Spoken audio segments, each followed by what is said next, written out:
Hello, everybody, and welcome to this edition of Psicast. I'm your host, Robert Marcy, and I'm joined here with Bill Montana. Hey, how you doing, Ray? All right. Now, what are we going to talk about, Bill?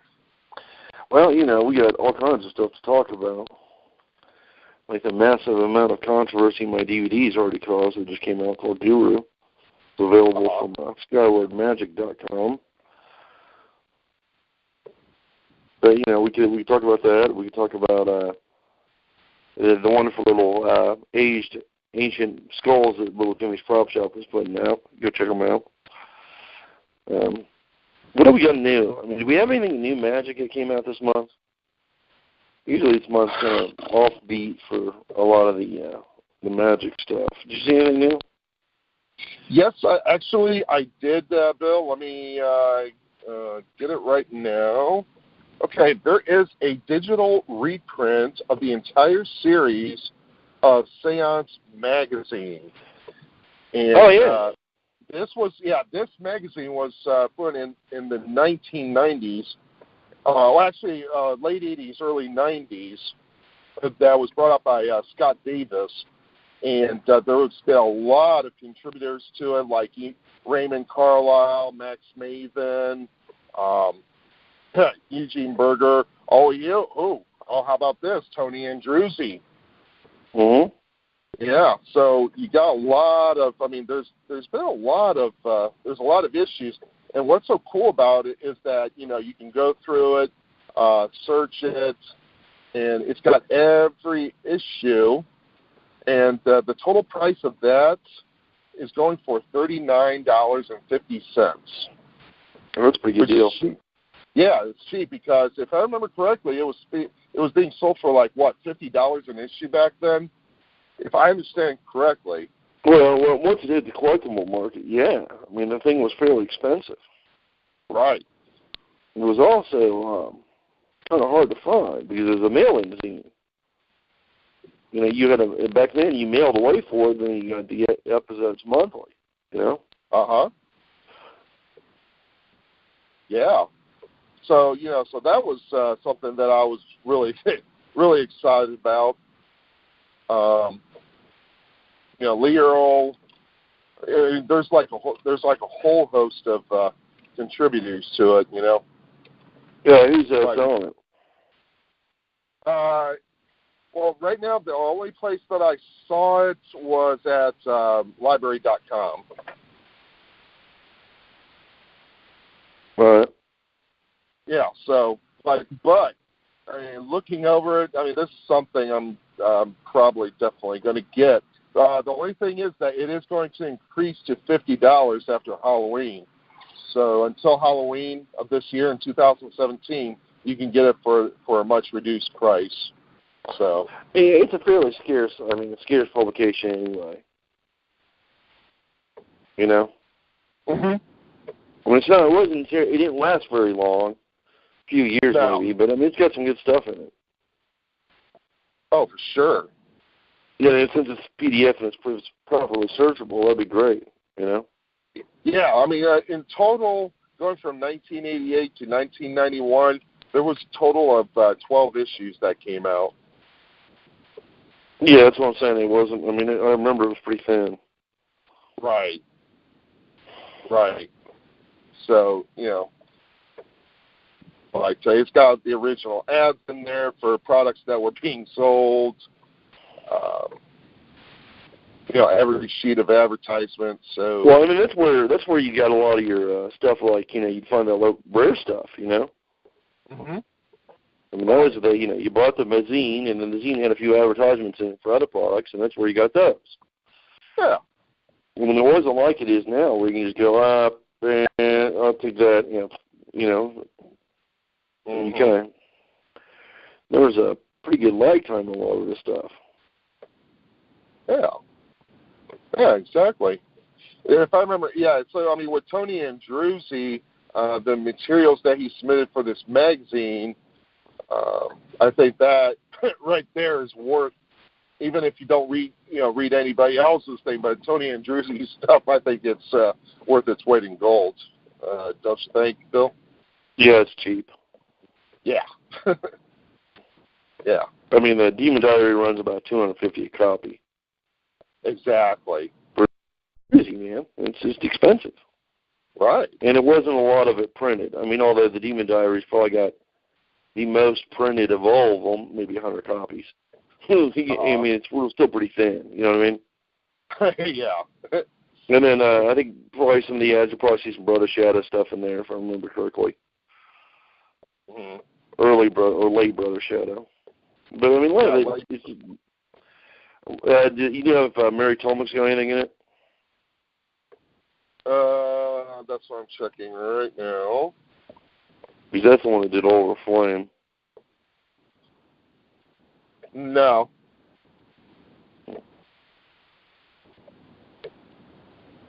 Or does he even have a full category and stuff there? Because most of the people that re-put the stuff back out don't even know who half these people are. Mm-hmm. Just saying. Yeah. Yeah, I was looking to see what Stephen's Magic Emporium's got in, and they got a couple things actually. One is a vintage spirit hand, Fair Spirit wrapping hand, or Owen's wrapping hand. I'm sorry. That's the pale ceramic wrapping hand. It's a pretty nice one too. Not broken and intact. $950, but you know it's a good wrapping hand. Wow. But it's a nice one. You know, I mean, those are usually kind of beat up. Looks like it was from the estate of Bill Trotter. Right. And it's a nice looking, you know, it's definitely a nice looking seance hand on the board. I mean, that's kind of what you're looking for. Yeah, not bad. They've got, I'm looking through his listing here to see what's worth mentioning. But,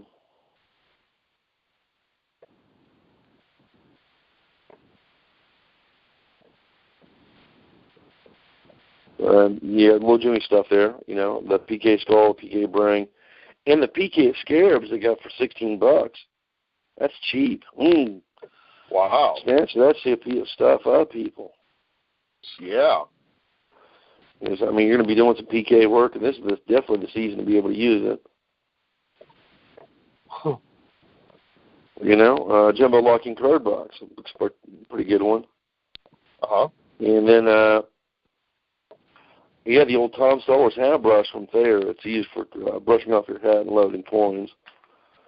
In about 1920, 1930. It's pretty cool. $45, good price on that. Just a real Thayer piece.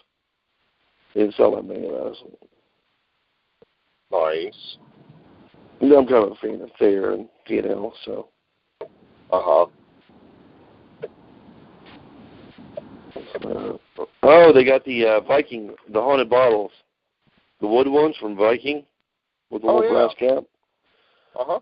Yeah, they call it a haunted bottle, natural wood. The end bottle is $60. That's definitely worth grabbing.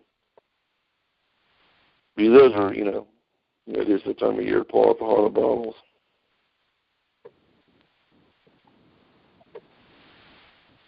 Trying to see if there's anything else that's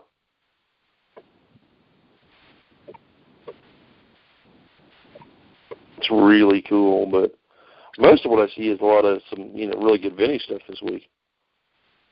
Uh-huh.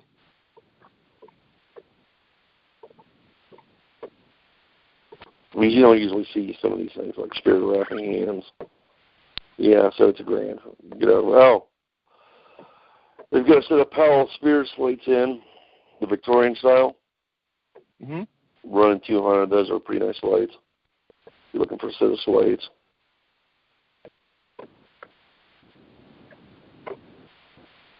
And then you can still get my download of the forcing pendulum stuff.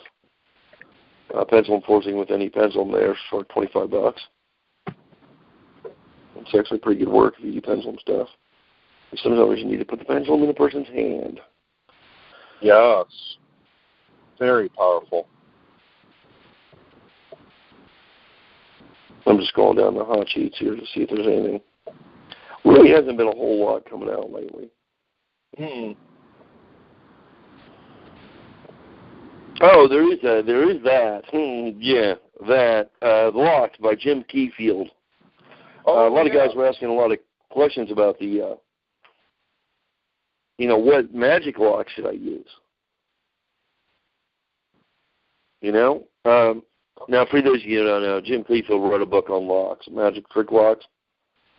He doesn't actually tell you how to work the lock, but he does tell you what kind of lock it is, like gravity, tan. But it gives you a lot of information and news, but it also gives you who made the lock, what the lock was originally called, and what it looks like. Uh-huh. And there's literally lock after lock after lock in this thing. I think he's got a deluxe edition here. It looks like, deluxe edition's $175. Which I actually think comes with a gimmick lock. Yeah, it comes with the ultimate examination of the 7 keys of ball play plot, and with the locks in Mentalism and Magic. I don't know which edition this is now. The only letdown. But anyway, it contains details on 116 padlocks, products, descriptions of 107 published lock routines, explanations of 26 gaffed and gimmick locks, methods, 62 never performers, published routines, 120 photographs of lock items.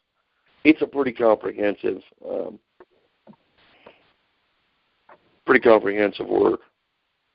It's got contributions from Paul Daniels, Max Maven, Richard Oswald, Ray Carlisle, Johnny Archer, Ken Dine, Dan Harlan, Stephen Minch, Wayne Dobson, Mark Starvings, Tim Ellis. Tim Ellis, the rest of you may not remember, was Wild Magic. Tim and Rachel Ellis of Wild Magic. They put out some really cool stuff, too. Yeah. Chris Manos, Mick Hanzik. I hope I pronounced that right. But yeah, it's a pretty good routine there. I mean, that's something you may want to definitely check out if you're into books and you're into padlocks. Because a lot of that information in that book, this one, those locks are rare and hard to find. And you're never going to find them unless you know what they look like or what they're called. So. Mhm.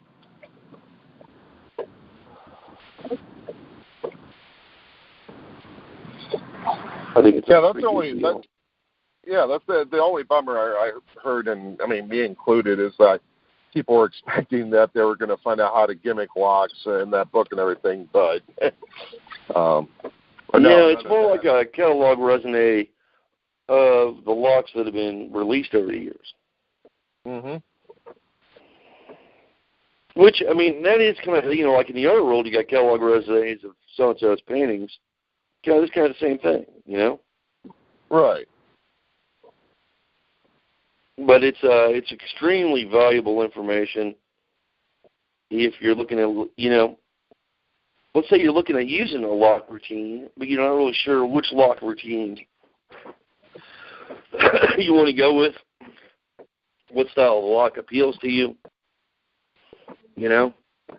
This way you can save a lot of money and do a little homework. I mean, it'll cost an extra $200, but it's worth it, man. Plus, you're going to try to find a lock based on that you're going to use for the next 20 years. Cheap, really. Mhm. You also have the Traveler Zodiac still in stock from Larry Cohn. That's a deck we mentioned on one of the first episodes of Psicast. That's still a pretty cool thing. $30. Good deck. But I don't see anything that really jumps out at me other than a few select items. I mean, for our crowd, anyway. I mean, there's some great magic stuff up there, but it's not what we talk about here.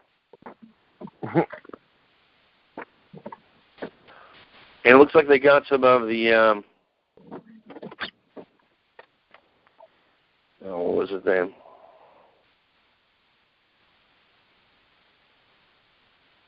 I don't know what that's about. Hang on one second. Huh. That was weird.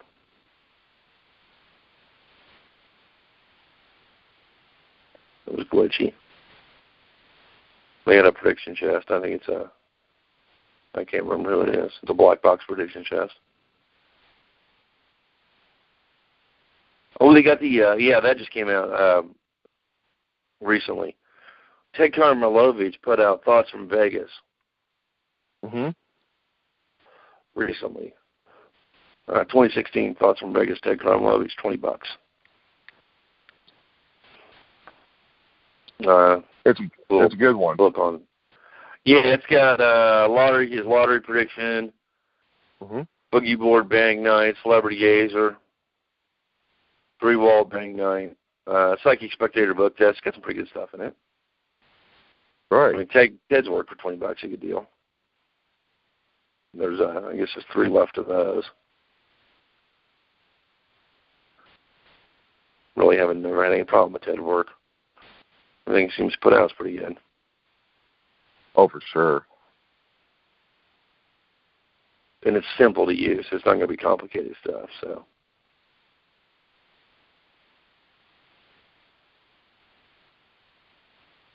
Definitely like that aspect.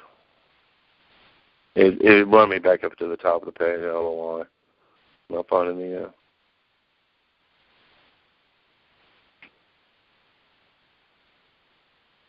Nothing else, huh? Well, no, I'm not finding the box I was on. I was on a prediction just a minute ago. I don't know where it went. There it is.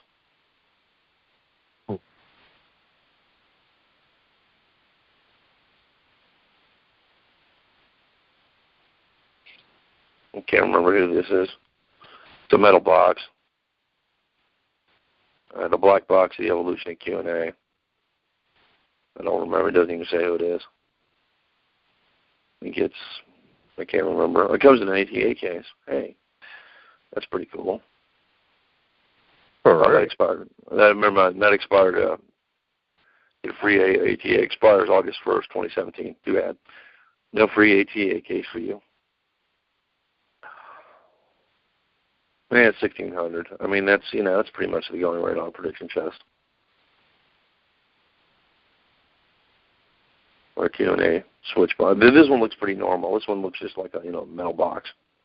Metal build box. It looks pretty good, actually.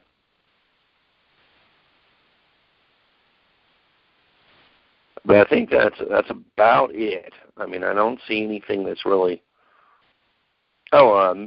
History of Philosophy, Volume 1 and Volume 2 are both out from Steve Drury. Looks like Volume 2 is out now, so you guys might want to check that out. I think I contributed to one of those.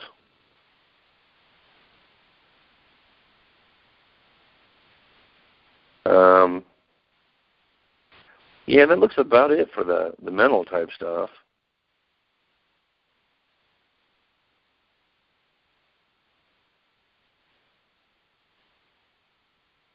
Trying to see if there's anything else that's related to.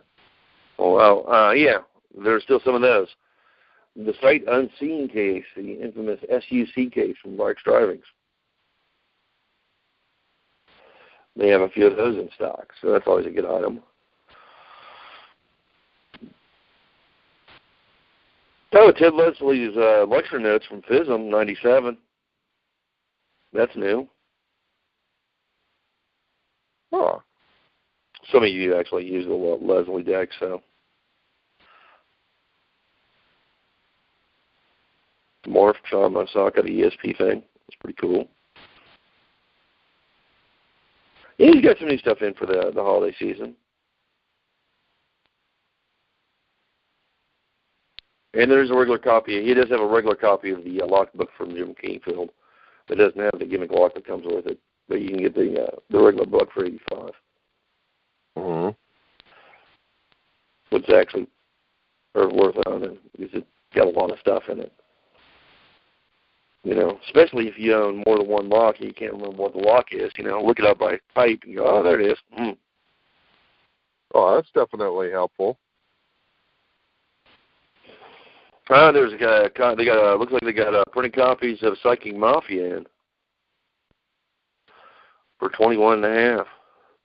And Wilmer Keaton's book. Or Keen's book.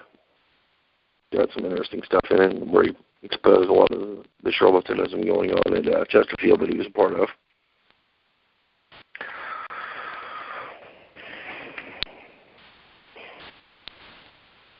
You know, that's the thing, too. If you're going to learn charlatan, learn it from somebody that does it. Don't learn it from guys like James Randi that are trying to expose it. You know, get some decent information for a change. Yeah. I'm trying to think if there's anything else in the segment we need to talk about. Nah, not really. I got to get a couple of Ray Platt Slammies in.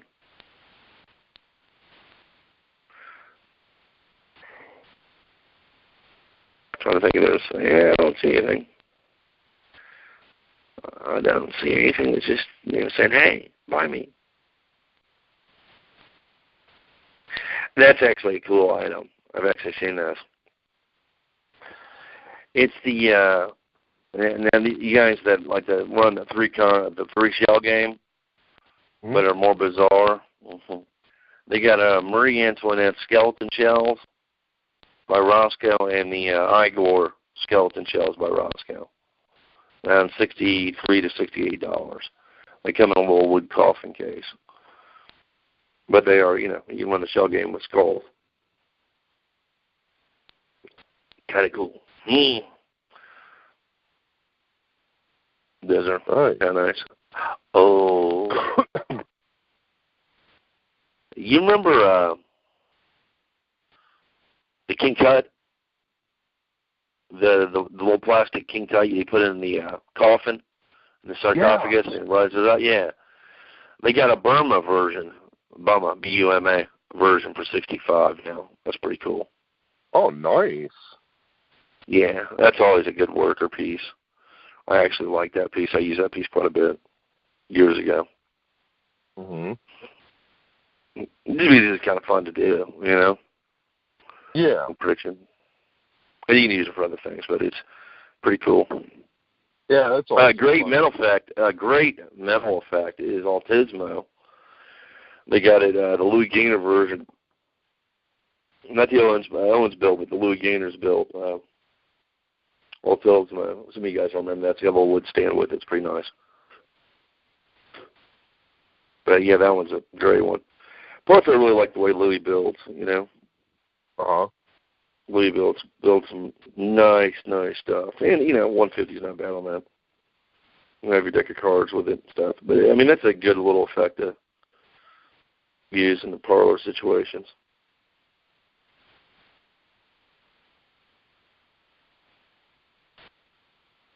So what else you got? Anything? No. No, I can't see anything.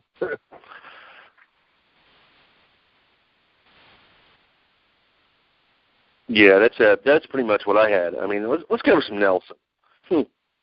Okay. Let's go into Robert Nelson. Mm-hmm. I wonder why I'm going into Robert Nelson.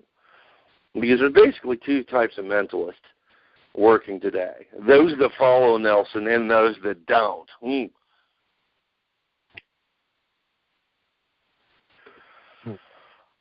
Now, for you newer guys that don't know, Robert Nelson was the mind-reading magic shop. Okay? He ran a store in Columbus, Ohio on High Street. Actually, for those of you who know where Penguin is, he's about 4 miles up the direction towards the college. Okay? You'll be on the right side, I think. No, left side. Gone now. Been there for years. Because there you had Nelson, you had Grant, just right around the corner, literally. You had, can't remember his name. What's the guy's name? I had stuff by him. He always signed everything. He made a lot of packet effects and always signed them. E.J. Moore was also in Columbus at the time. And then you had a few other smaller magic producers. But it was Robert Nelson's place that sold the mentalism stuff. It sold horoscope pitch books. It sold, horoscopes. He did readings in the back. Get his own psychic parlor, There's stories about a magician would come in to look at advice and something from Robert. And, when local ladies would walk in to get a reading, and Nelson would slip in the back room, come out in his Swami outfit, go, Dr. Romain will see you right now, or see you now. and leave the magician or whatever just standing at the counter. You know, somebody else can take care of him. Nelson's going to go deal reading now.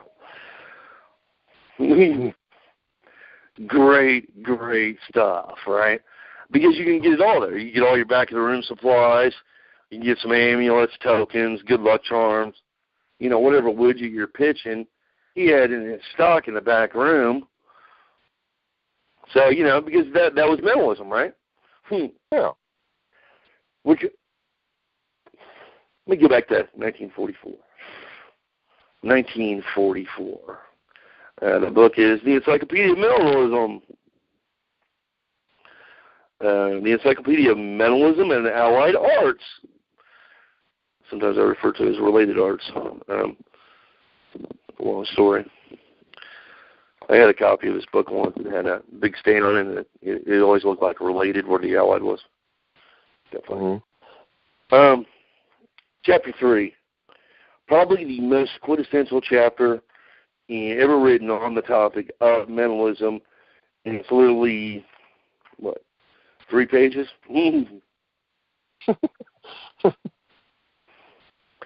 Magic and mentalism have little in common.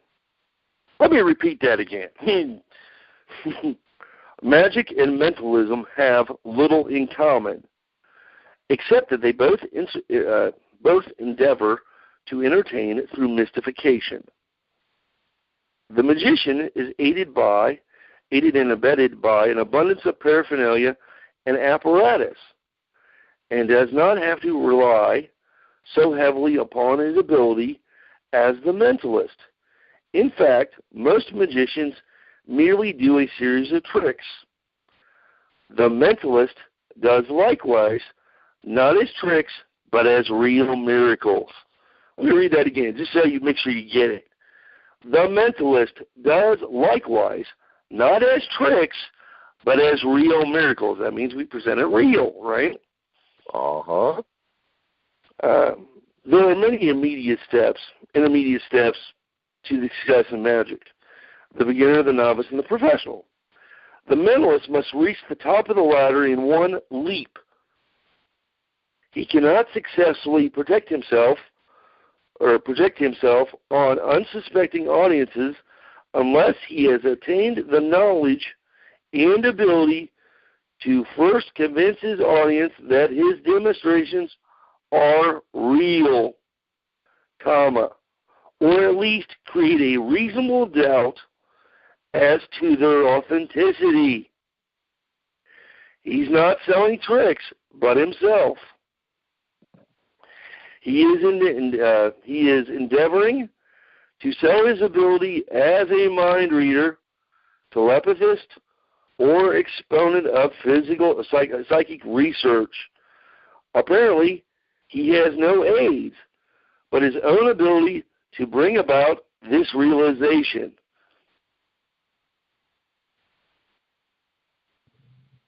We're 2 paragraphs in. And we already know the mentalist should be performing real miracles. He needs to, get to the top as fast as possible so he can present his stuff. They need to either believe it's real or a reasonable doubt that it could be real, right? Mm-hmm. And he has apparently no aids, so it needs to look somewhat propless. Okay, so the whole idea, we'll get into more of this in a moment.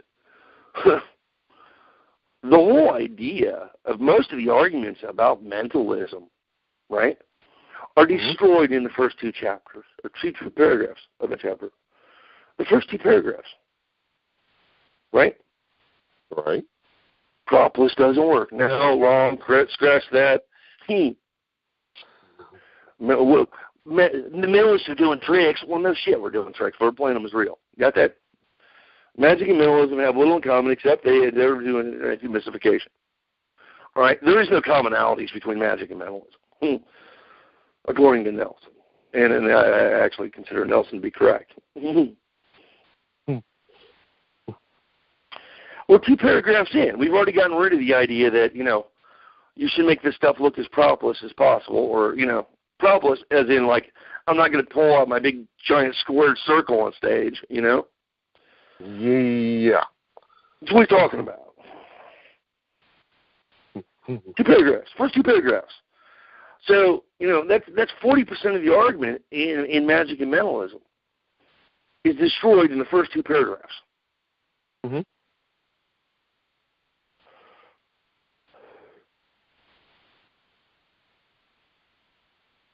With magic, the performer employs misdirection, directing the attention of his spectators away from the operation of the mystery while the hands or mechanical contrivances operate.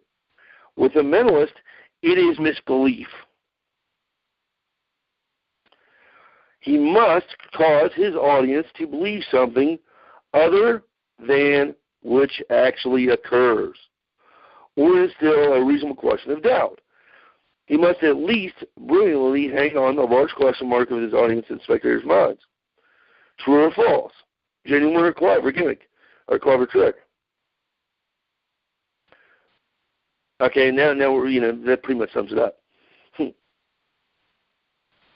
And then later, I'm going to skip some of this. Get on the 4th paragraph. Comparing magic with mentalism. One immediately recognizes mental magic is a serious business. That's an italicized. It does not hold much as a hobby or for the amateur purveyor, but offers glittering possibilities if it is conducted strictly as a business. The mind reader has always received top billing on every program, and salary receipts books testify for themselves. This is true because the mentalists have a definite box office value other than just filling in so many minutes of entertainment. All right? Uh-huh. We're going to jump down again. The Mind Reading Act, whether on stage, radio, club, or parking lot, is a unique ballyhoo for the sale of something. Usually, it's a book of psychology, astrology, or other ologies, a horoscope, a dream book, an alleged charm. Something is offered for sale. The purpose of the act is not only to entertain, but to create a demand for the purchase of this merchandise. This revenue often far exceeds the salary paid. Let me read that again. The purpose of this act is not only to entertain, but to create the demand for the purchase of the merchandise. Fuck.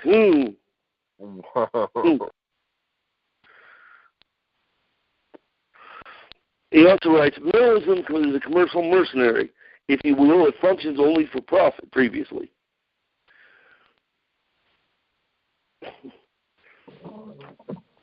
What part of that don't they get?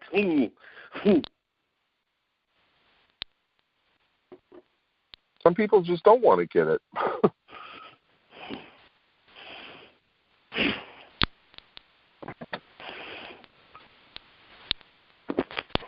You know? I mean, I just read about a third of the chapter. It's pretty clear.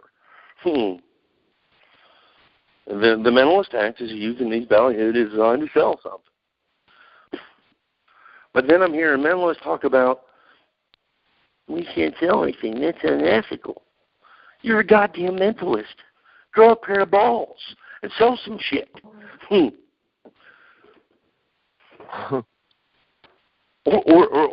don't do mentalism. How about that?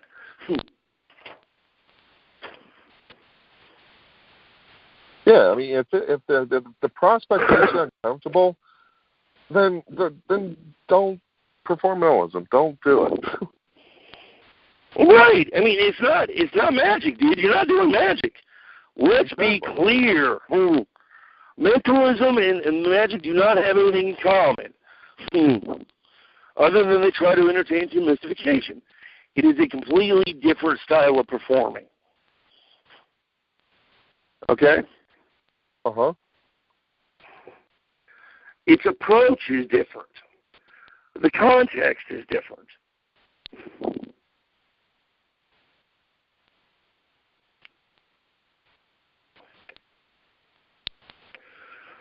I mean, what's the mental act?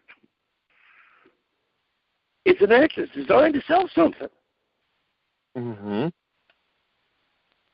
Through the process of misbelief. Spelled MIS-belief, by the way, for those of you who are curious. That because that's part of the mentalist secret language. You know, because we don't do, you know, look, mind reading is technically evasive. Mm-hmm. Invasive, right? Yeah. And if I look at you and start telling you your secrets of your life, this is an invasive subject, right? Mm-hmm. Because everybody's got stuff they don't want anybody to know. Or most people do anyway. So, you've already crossed over the line, even if you just told them a little number they've thought about, you know, because he's thinking, if it's done right, what else does he know about me? Or she. You know, so it's already an invasive thing. And later on he goes, you know, mentalism is commercial mercenary. It functions only for profit.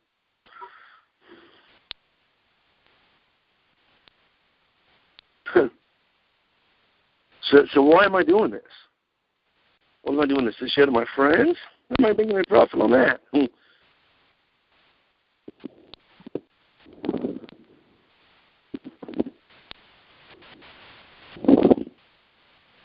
And let's face it, mentalism is, by its nature, kind of expensive anyway. I mean, it didn't used to be, but now it's kind of expensive, right?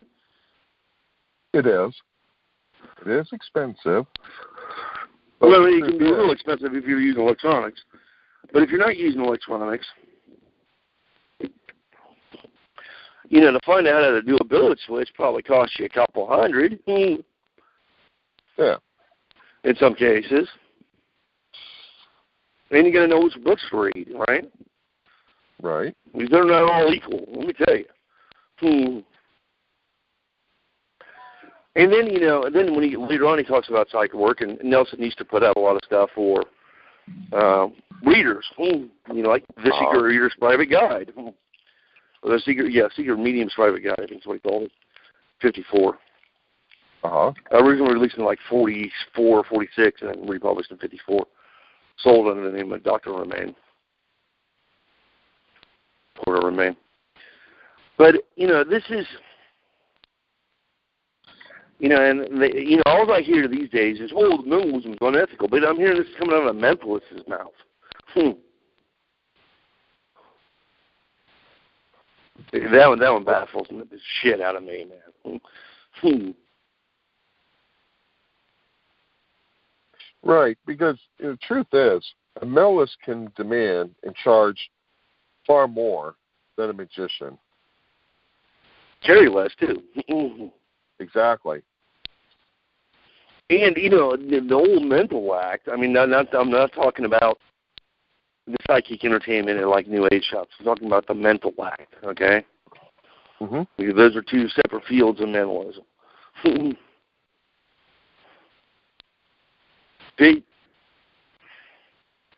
The mental act works really well for corporate audiences, right? Oh, yeah. Because you can pack your stuff in a briefcase, carry your act with you through the airports, jump a plane, and go do the act, you know? The problem is the magician, you know, is going to try to fit, you know, he ain't carrying his illusions and, you know, carry on. Mm-hmm. You know what I'm saying? Right. You ain't getting no big illusions and carry on. So you got to probably drive to the gig or something. You know, it's just a big hassle. As were the mentalists. You know, even in the days of vaudeville, the mentalists were ready to go. You know, they were ready to break a leg anytime that somebody would say, hey, you know, break a leg? Yeah. Boom.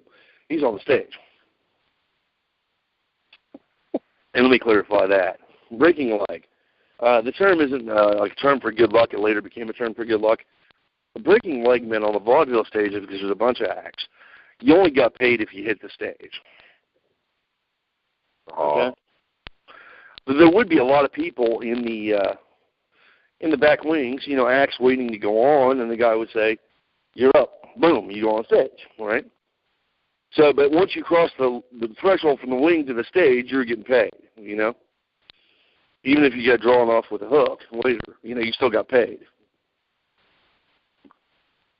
And that was what they classified as breaking a leg, which is kind of interesting. You know, because basically you could stand around all night and not work. Well, now, a lot of the magicians at the time weren't able to break a leg because they required a long setup, right? Mm-hmm. Because just by the nature of what they did, not that there's anything wrong with it, but by the nature of what they did, they couldn't just pop onto a stage, do their act, and leave, right? They had to bring out the illusions. They had to set up the tables and the fish bowls and all this. I mean, it's going to take time, you know?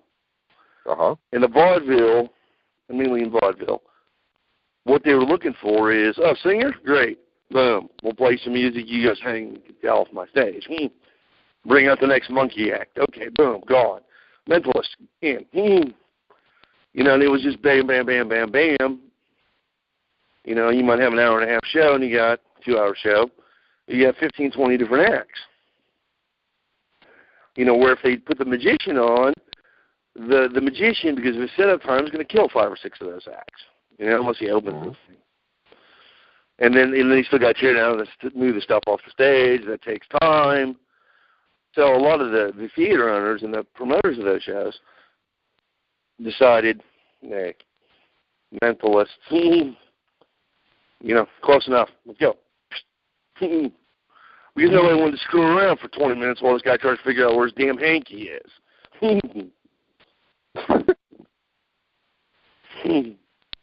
That may have been a quote from a journal written by a vaudeville stage manager. Talking about a fairly well-known entertainer of the day.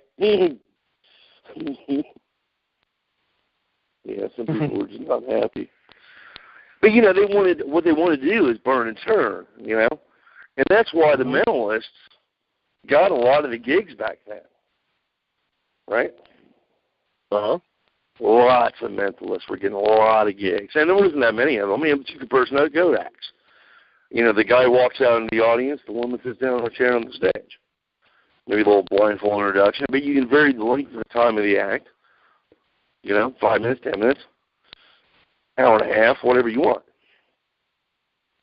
The ladies' matinee is the same thing. Question and answer acts, same thing. It's all variable, right? Now, this was perfect for a vaudeville stage. I need to fill 7 minutes. You in? Yeah. Got it. And they go, you know, fill whatever time spot they need to fill. You know, and they could also work in front of the curtain if there was a setup required. Not too many magicians were able to do that, you know? Mm-hmm. And a lot of times you'd see the mentalist in these old accounts, you know, they would be standing out in front of the curtain because they may be setting up a band or some animal act or, you know, whatever, and behind them, and comedy clowns are doing their thing. But the mentalist was able to walk out in front, entertain the audience like an MC kind of thing, without actually being the MC, and move the act forward. You know, so nobody's bored, there was no stagnation. It wasn't true with the magicians, you know. Mm-hmm. And it's because of the nature of the mentalist act. The mind reading act can be varied for, you know, you can turn a 3-minute piece into a 10-minute piece pretty quick. Right. And still be able to hold the attention of the audience. You know, the zigzag, for example, like say you're doing a zigzag or sawing a woman in half. How long can you stretch that? Yeah. You know what I mean? It's pretty much got its limitations to how long I can vary that. Now a question and answer act, do a whole hour and a half right there, if necessary. You know what I mean? And that's why when Nelson's talking about, you know, the kings of the receipts, he's talking about late, you know, 1944. He's still talking about, you know, 20s and 30s vaudeville acts mainly. Talking about guys like Alexander that could just walk into a theater and go to work. Mm-hmm. A lot of guys, a lot of the mentalists weren't able to do that because it required a bunch of extra setup. I mean, the magicians required a bunch of extra setup, right? The mentalists basically, you got a stage light? Yeah, okay, let's go. You know, because a lot of their stuff, you know, with the foot can lights, they were down the lower end of the stage, they flip those on, hit a spotlight, and I'm done, you know, let's go. Still work. The magicians weren't able to do that, and a lot of the theater owners got tired of that crap. You know, because they take up their entire wings with all these props and stuff. And now by the 40s and late 40s and early 50s, that did change, but not at the point that Nelson's writing about. You know, at the point Nelson's writing, they weren't loved. You know, they weren't loved, man. Nobody loved those guys. Because all the extra stuff they had to go through, you know? I mean, think about it from a term of a show promoter or a theater owner, right? You got to get there, you got to open it up, you got to open the loading dock, bring the stuff from the loading dock to the stage, to the wings of the stage, get it all set up, and then you get tear down and all that, you know? It's going to be a long night. You know, even if they're a professional, they're set up and tear downs fast. Hell. It's still going to be 45 minutes for the old illusions because you couldn't set those things up too fast, you know? I mean, even if you're good, you couldn't set them up all that fast.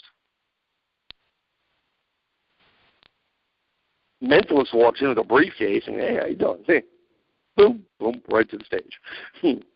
Exactly. You could do it right at the moment's notice, you know? Yeah, and then, you know, when they clear the theater, he walks off stage, gets his cash, and out the door he goes. Yeah.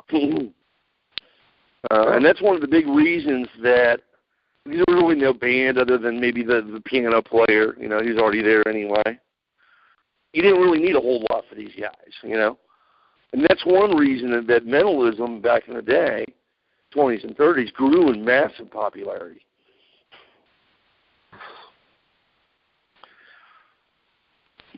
You know, at most they got a podium with a crystal ball on it. I mean, that's nothing, you know. Okay, that's a stool, a table. I mean, it's pretty minimal.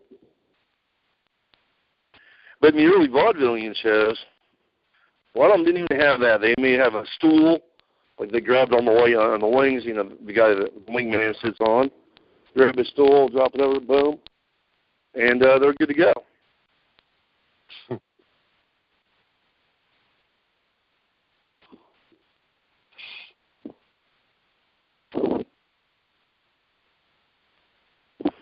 Right. It's completely different, you know. And that act was usually, you know, most of the briefcase. I'll tell you what, most of the early briefcases, the cases look like. Half of it was merchandise. Pitch books, chapbooks. You know, I mean, it was there. I mean, that was charms, amulets, horoscope readings. You know, whatever. That was the other half. Plus, you know, a ladies' matinee, they can do a ladies' matinee in the afternoon, do a full evening show in the afternoon or in the evening, without too much work. You know what I'm saying? Mm-hmm. Two different acts. I mean, it was. You know, that's why they were the kings, man. That's why everybody loved those guys. Because they could just pop on, do their thing, split. You know, by the time the theater owner's done counting the tickets and the receipts, which usually he's doing during the show, he's already got an envelope for the mentalist. Here's your pay. See you. Thanks. Everybody's out of there. You know what I mean? They're all at the bar. I mean, they're gone. They're not waiting for this dude to figure out where he needs to repack his stuff or how he needs to pack it. None of that happened. Right. But now, and it's going back to that too. You know, a lot of people don't want to see magicians. unless it's a variety act, you know? It's true. Well, no one look at look at that. What are the corporate buyers? You know, one-man comedy magic they love. Big illusion shows, not so much. Not so much.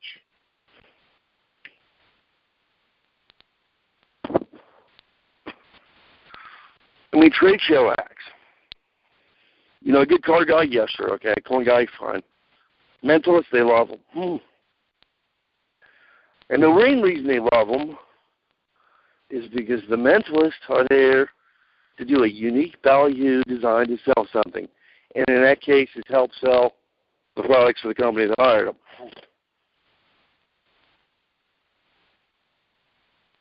By getting people into the booth. Uh-huh. AKA, unique value designed to sell something.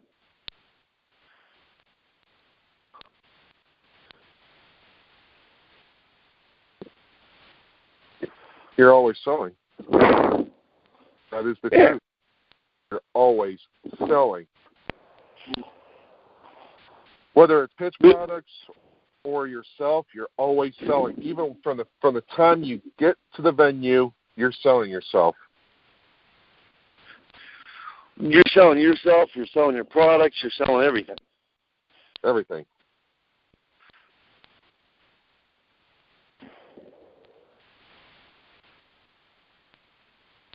You're doing three things: sell, brand, or promote. That's it. Well, you know, the magicians can bring in and promote, but they can't seem to sell.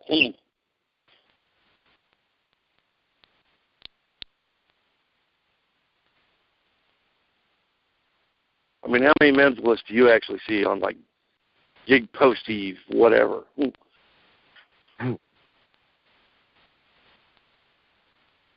Actually getting any work at all, unless it's some, scam emails or it's ridiculous, man. Uh-huh. Mentalists aren't there, people. We don't. It's not how we book our stuff. I'm not going to tell you how we booked it, but that ain't it.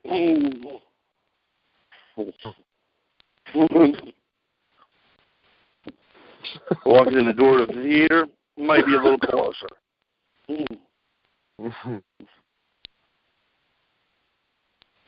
Walking into a venue and saying hi usually gets better results anyway. Waiting around for one of the gig sites to give you so you get a lead to get a gig is ridiculous. Stop it, people.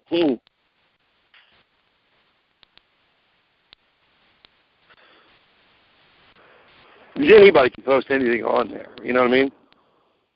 Right. They can say anything they want, and none of that is substantiated usually. And most of the buyers, they don't know what they're getting. Yeah, absolutely. They know nothing about these people.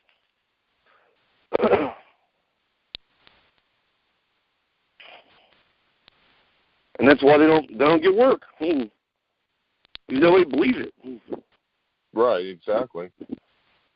And those sites were designed and marketed, let me just say this, they were marketed to entertainers.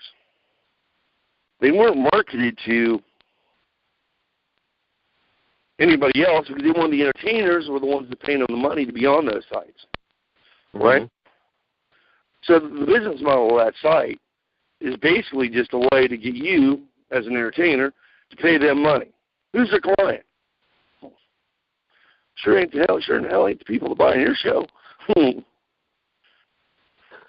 you. Right. So where are they going to put all their advertisement dollars? Oh, into getting more entertainers to sign up to their site. Not to you. Not to get buyers for entertainment. You know what I'm saying? Yeah.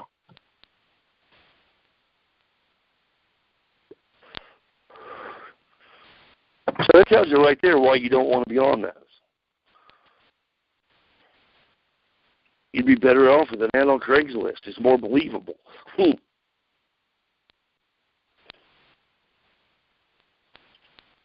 Am I right? Yeah, absolutely. I've known many people who've tried to go that route, and there were many of them, overwhelmingly, who said, "Hey, get one gig." Well, no, because all the advertising, the only people that know about that site are entertainers. Yeah. Looking for work. Yeah.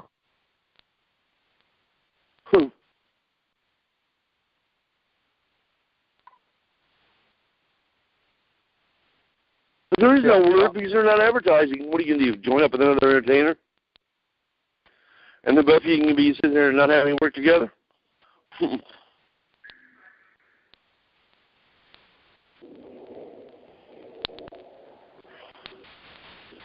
got fire trucks on one of the lower buildings. I'm going to go check it out. See what's so if you hear some noise, that's what it is.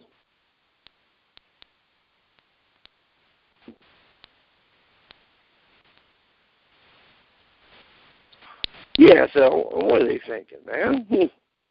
Now, there are agency sites that put all their entertainment and marketing dollars into getting the attention of high-end promoters, high-end venues, high-end promoters, and these sites are very different. You're very strained. You're going to know other people to get in, and you're not going to just, here's a site I can apply to. No, it doesn't work like that.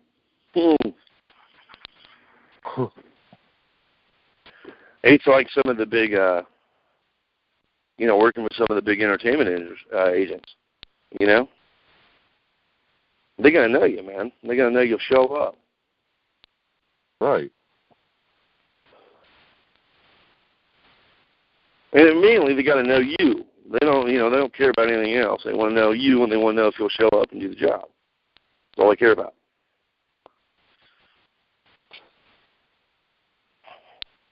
Like the agent I had a long time ago.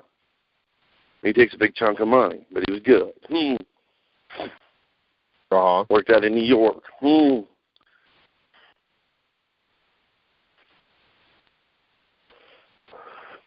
think I originally met him in an airport. It's just,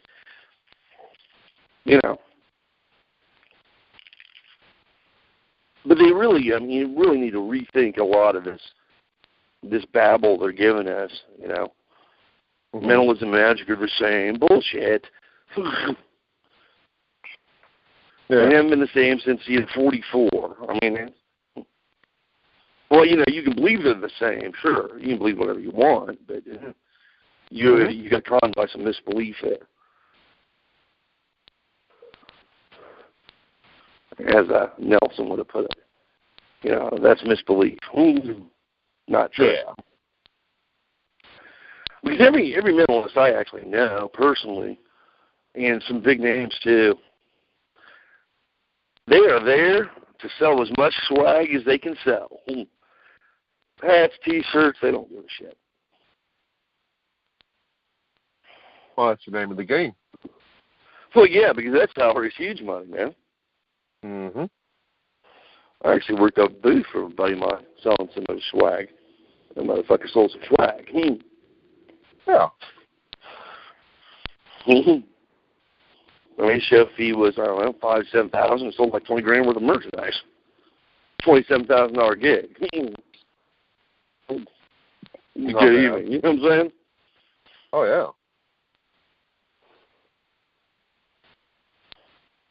But I don't get this whole, mentalism shouldn't sell anything. We shouldn't charge what the rates we charge. Come on now. Really? You gotta be a bottom feeder somewhere else, man. Yeah, and you wonder why you're so broke. You wonder why you're so broke because look, mentalists we aren't gonna work. Well, some of us will end up working 300 days a year, but a lot of the mentalists will be like, no, I ain't doing that. If I'm working 200-300 days a year, I'm up in the millions, man. Yeah. Because they don't want to work that much for that little. Like the kids show entertainers that work 300 days a year, you know? Well, the guy make 150 a gig. What's that? 45,000. You know. And when we get some of our, our hypnotist buddies and mind reading buddies that do that kind of stuff, what are they pulling in? 1.5 million a year or more? Oh yeah, easily. Easily. They're also working, and they basically live in an airport, you know? Yeah. I mean, where we used to live. I used to live in airports, man, back in the 90s. Oof. God, I'm so tired of seeing airports. That's why I'm so comfortable in them, you know? I mean, you saw me on a 24-hour layover in Denver. I'm like, yeah, it's cool. No problem. We got this. Didn't even think twice about it, man. Then I was at 10 in Cincinnati. You know, it's like, that ain't nothing, dude. Oh, so it was you that Tom Hanks played. Yeah. No, I didn't get nailed on the customs thing. Uh-huh. That would have been a bloody nightmare. Been stuck in an airport for 6 months. Could probably do it, though, you know? Oh, yeah. I know a lot of ins and outs of the airports, but first thing you need to know is what an airport lounge looks like. Uh-huh. And you need to know which lounges are good, which are the pay lounges. Pay lounges are fine, man. I'm telling you, if you're on a long layover, $30, $40 fee for a pay lounge for a day, nothing. You know what I mean? Because you got coffee, you got food, you got snacks, you got a comfortable chair to sit in or sleep in. Instead, there's ones in the concourse. Oh God! You know what I'm saying? Yeah. There's the little aluminum things with the weird backs on them. Man, it sucks. Give me a lounge any day. You know? Yeah. Yeah, those are the chairs that give you wedgies. Yeah, those chairs are horrible, man. They're about as comfortable as the plane seat you're getting to sit on for the next 5 hours.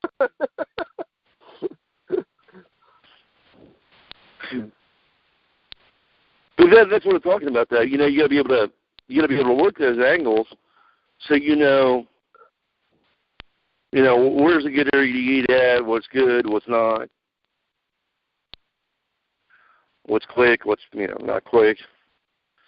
Because I mean, all those factors come into play on how long you're going to be in the airport. And the way it's been going, you never know. Right.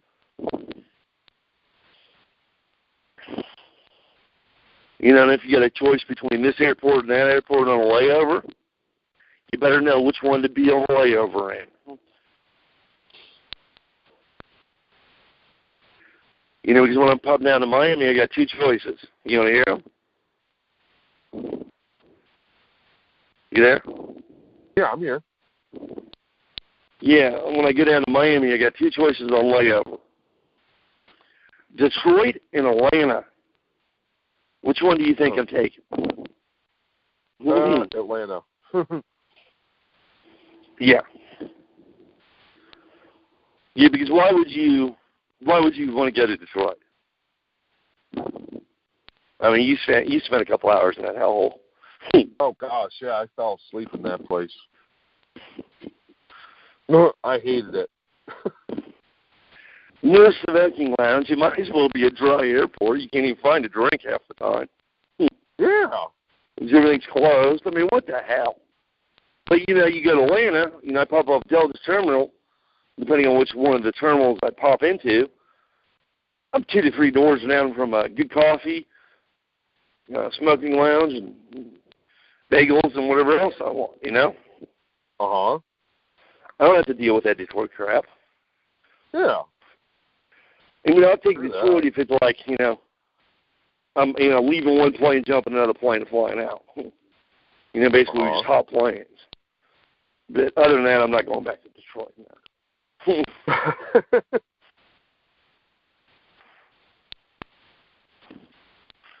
You know what I'm saying? Yeah. Forget that. I mean, Phoenix was a nice airport, too, you know? Uh-huh. I mean, you can kill some time in Phoenix. In the airport there. It's pretty big. It's nice. Mm-hmm. Oakland, it was a nightmare. You know, I'm getting stalled up by the TSA in Oakland. Oh, of course. Everyone go, yeah. You know, they're fucking rubbing my junk. Yeah. Bastards. Yeah, what? Yeah, it's a nut rub. It's terrible, man. Denver is one of the great airports, really. Mm-hmm. I mean, for concourses, they got 3 of them. 3 gigantic concourses that you can go. You know, if you're on a long one, you go explore A, B, or C, you know. I mean, you just go find the, you know, one you want to go tool around in for a couple hours. They got a little toy shop there. It's pretty cool, too. Uh-huh. Lots of ideas. That was on what, B? Yeah. I think B, yeah, B. Because the lounges are on B. But yeah, that's what I'm saying is, you know, once you find decent, you know, airports and stuff, those are the ones you want to stay at. Yeah. And yeah, and the thing about it is what they're... Oh. It was fire truck.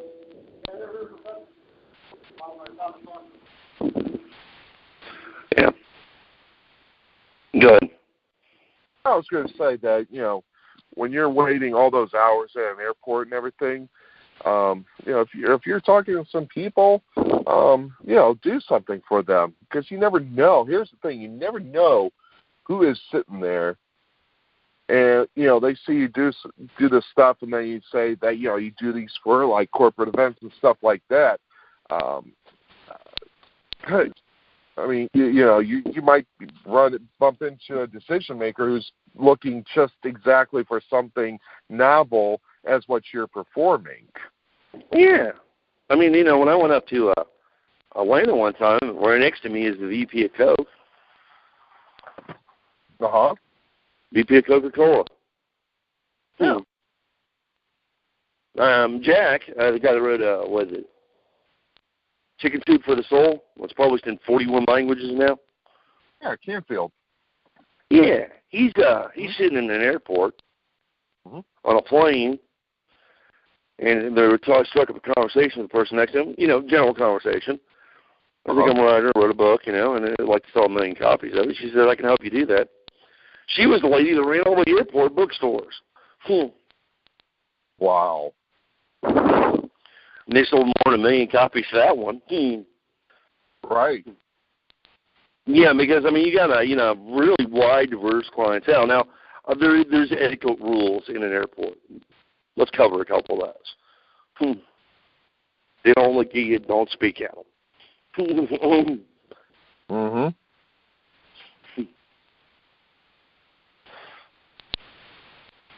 Don't dick around in TSA. Right. Well, you know, wear shoes that slip on and off quickly. If you're not pre-check. If you're pre-check, roll in like the boss you are. You know, James do the little metal detector and get fuck off. I'm out of here. You know, but if you're stuck on going to the scanners and stuff, you know, make sure you don't carry a bunch of loose change. You know, anything, you know, put all your stuff in little baggies. So you pull the bag out and lay it in the thing and go. Uh-huh. You know, just carry the bag in your pocket with all the stuff in it, pull it out, right on through. That one saved a lot of time.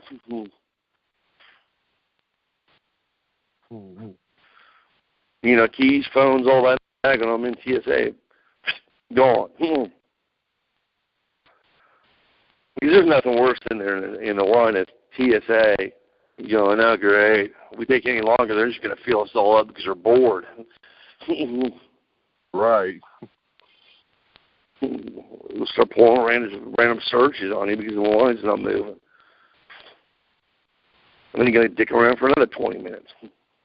Well, they bomb check you. You got to rub a little cotton on you, see if you got any explosives on you. Mm-hmm. It's unbelievable.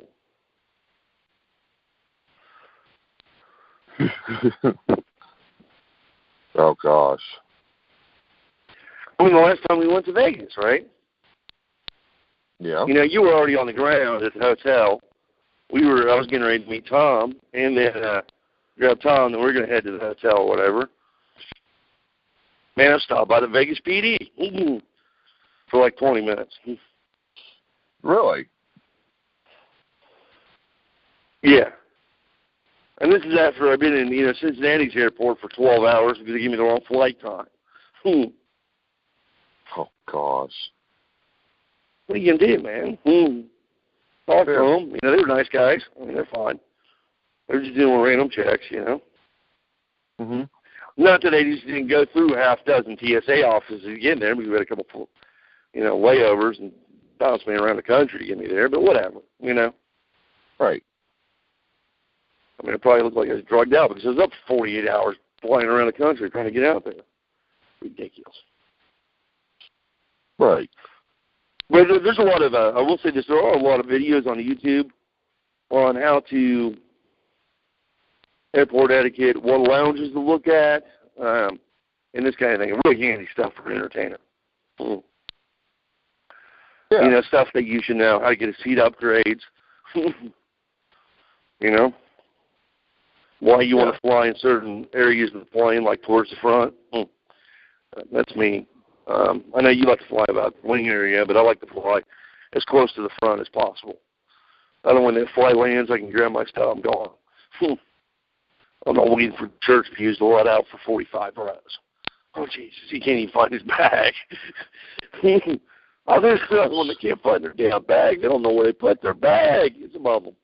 They don't know. They're looking 10 bags at 10 aisles down, just screwing up the halls. Terrible, man. That's why, put me up in first class. Right behind first class is good because those guys are going to grab the shit and gone. You know what I mean? Mm-hmm. Put me like in section, what is it? First class is usually the first three. Put me in 4 or 5. I'm out of seat. I'm out. Screw the window. I'm gone. I ain't get all day. It's worth the upgrade. If you can't get first class. If you can get first class, take first class.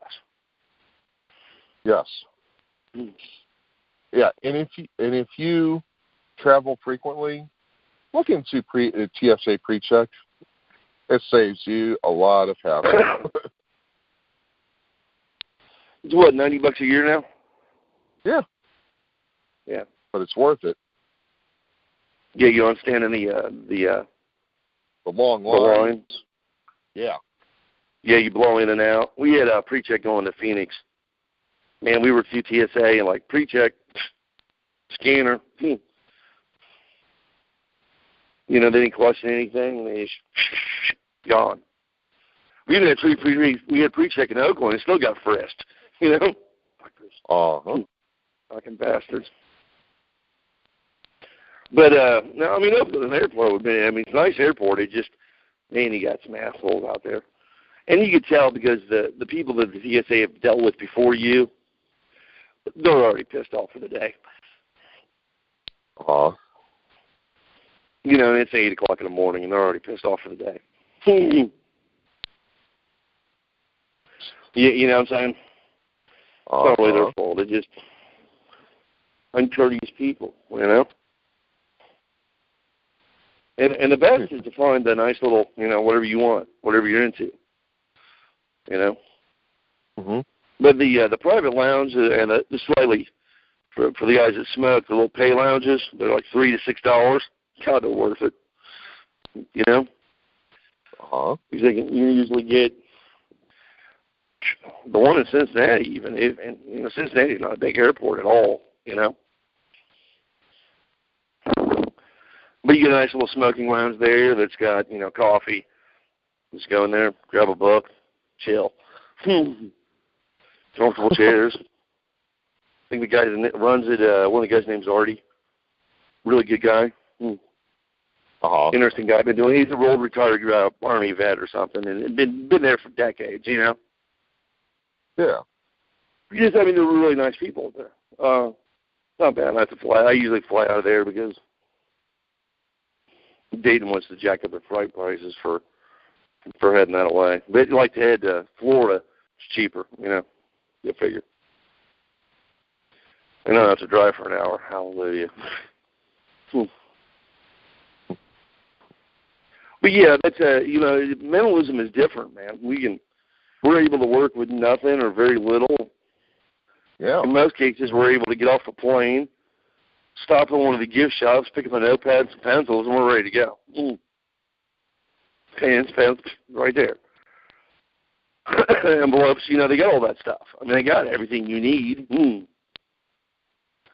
Most of it, anyway. And if you actually know what you're doing, you can get pretty much anything you need. You know what I mean? You get stuff to mark cards right there. If you know what you're looking for. Yeah. Get cards, play cards, you know. You got most of the stuff you'll need to do an act, so it's not a big deal. Get off there, go to the venue, perform. Which is kind of different than, the magicians are going to have certain props. There's no way around it.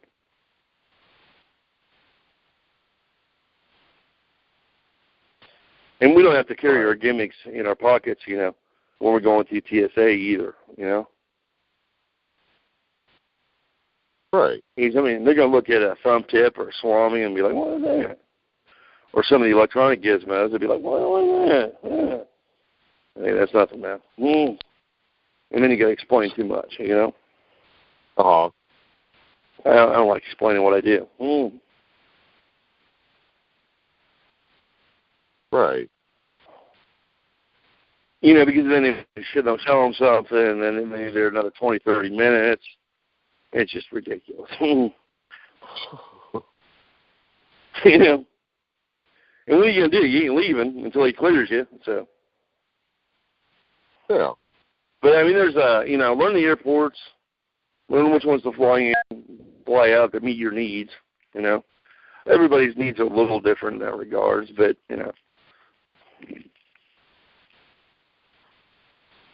But I know guys that fly into some airports, they just like the airport, They just like hanging out at that particular little area in the airport, and he doesn't mind the fact that a beer's $9. He can care less. He likes it. You know what I'm saying? Yeah. It's like, I love this place, man. Every time I fly, I have to do it here. They give me a layover option for a couple hours, I'm right here. As opposed to I could have 20-minute layover there, 2 hours here, I'm taking here. Every time, dude. He loves the place. Just kicking back and chilling.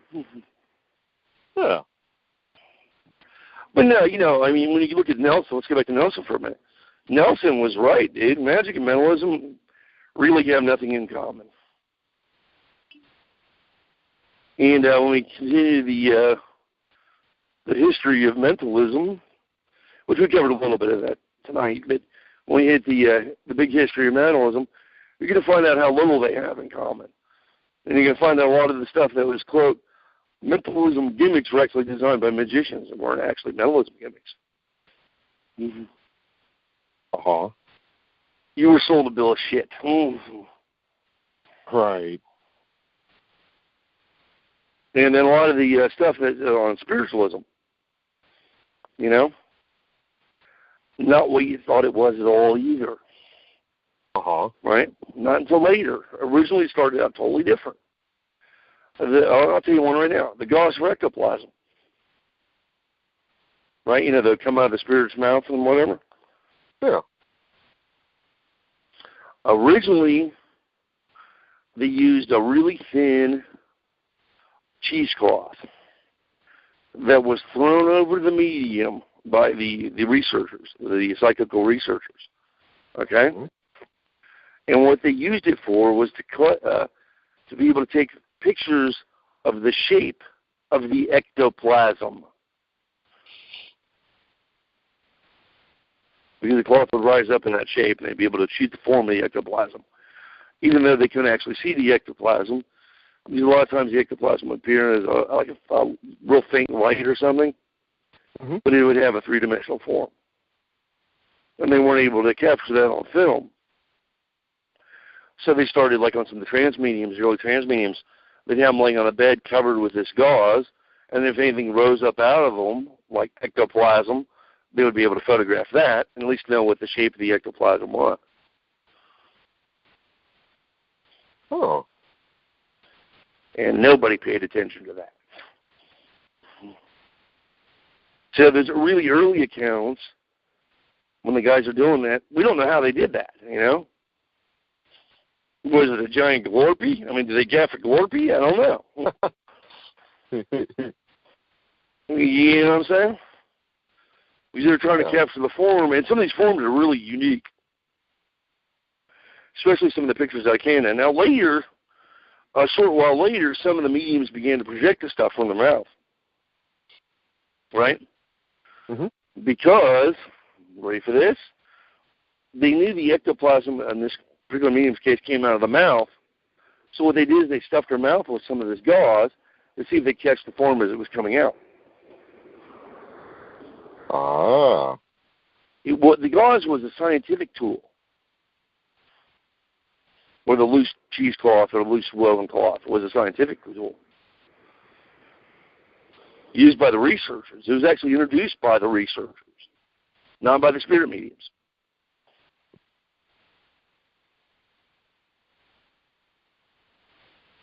And that's all documented. Now, later, they would start seeing face appears with, molded faces, and some of that was getting a little bit hokey. But that was not the original intent of it. Some of the early spirit photography, where you see the ectoplasm, was actually because the researchers put it in their mouths or over their heads or whatever to catch these second heads appearing, the ectoplasm when it first starts to emerge, because they're trying to document it. Then later, the other people saw those photographs, but they didn't understand the context, and then they started faking the ectoplasm stuff. Some of the more illustrious mediums and some of the magicians that thought the illustrious mediums would start faking the ectoplasm. But originally, apparently, it was a real thing they were trying to, a real phenomenon they were trying to understand and capture. Which is interesting, We don't know how they made those invisible air pockets appear without moving. Yeah. Or maybe they did move. We don't know. It's just a big mystery there. But there was a big difference between that and what you were told that was. What you were told that was bloody lie.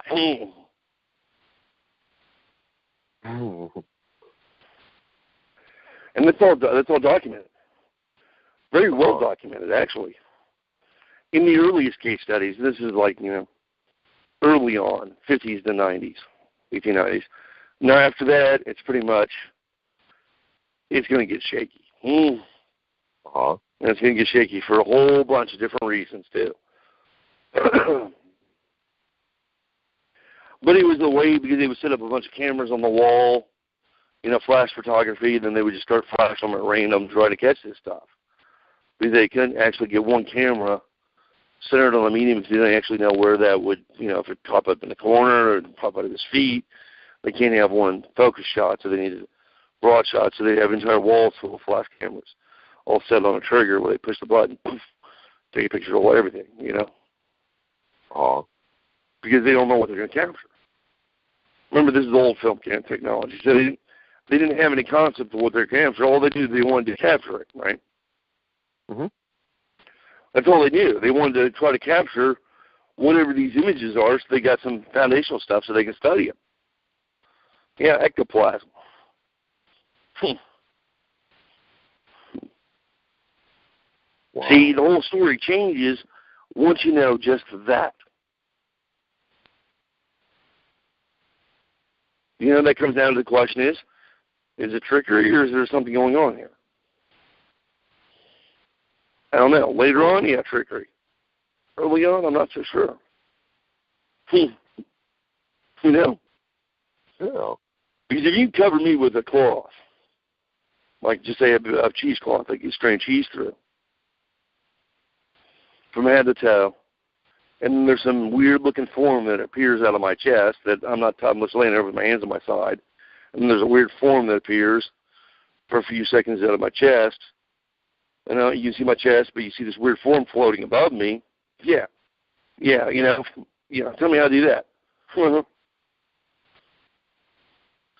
I'm all ears. Yeah. That's a routine you can work for the next 100 years, man. Based on the early seance stuff. The stuff for psychical and physical research. The reason I said, in the last program I mentioned physical research a lot, that's because I got some spelling errors in the book. I made some incorrect notes. Most of that should have been psychical, except for a few cases where it was actual physical. And Burl, I think, was a physical and psychical research. Just a minor correction on that. Those of you paying attention. It happens when my head gets bogged down with data. But anyway, that's the story of ectoplasm. And then since it's Halloween, so, why not? I don't think there's anything more Halloween than ectoplasm. Yeah. Especially when you find out the gauze wasn't actually the trick.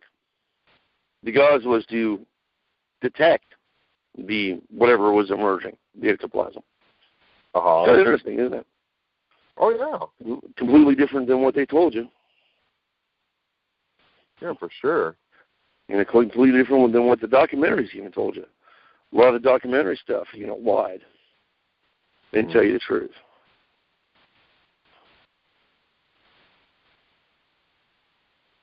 They're pushing the agenda, it's all fake. Well, maybe it's not all fake. And the lady they did that with was Marjorie's cousin, I think. One of the early ones. And she came down from Canada and became Marjorie. As Houdini couldn't even expose. Tried. Failed. Maybe there's something more going on. Just saying, but that fits into the guidelines of what we're talking about, though. The best mentalist stuff, you don't know if it's real or fake. But it needs to look like that real miracle type thing. It needs to have that flair to it. That's why I developed my sloppy style. If I did that all straight and serious, nobody would believe shit, dude. Because it's not believable if I'm out there in a suit and tie. Oh, hello, how are you? Bullshit. Yeah. And that's my market. My market looks like a bunch of Saudis half the time anyway.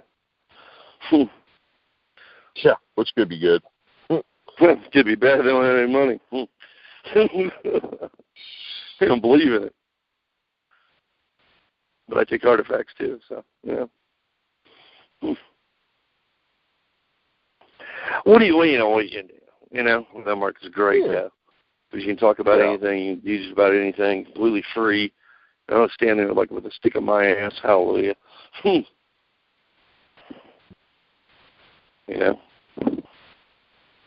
That's the difference, though. But that ectoplasm thing's way cool. Look into that. Look into the early stuff now. Early stuff before 1924. Before 24, 25, when he didn't write that awful piece of crap. Miracle mongers and their methods. Yeah, right. It's not even the methods they used. I don't even think he mentions ectoplasm in it, or anything, valid. He talks about a lot of slave work, but that's not the same thing, Most of them unions never used slave because they had pencil and paper, or pen and paper. Pencil. By 1860s, they had pencils. Yeah. Because the Gettysburg Address, written by Abraham Lincoln on the train, was written in pencil. Now I have.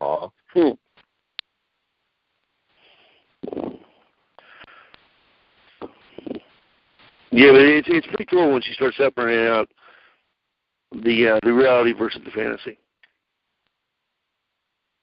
Yeah. Because the fantasy is going to come back into play. It's not like the fantasy's gone, you know. But what is the birth and the origin of these things? And that's what we're looking at on the history program. But anyway, let's wrap it. Okay.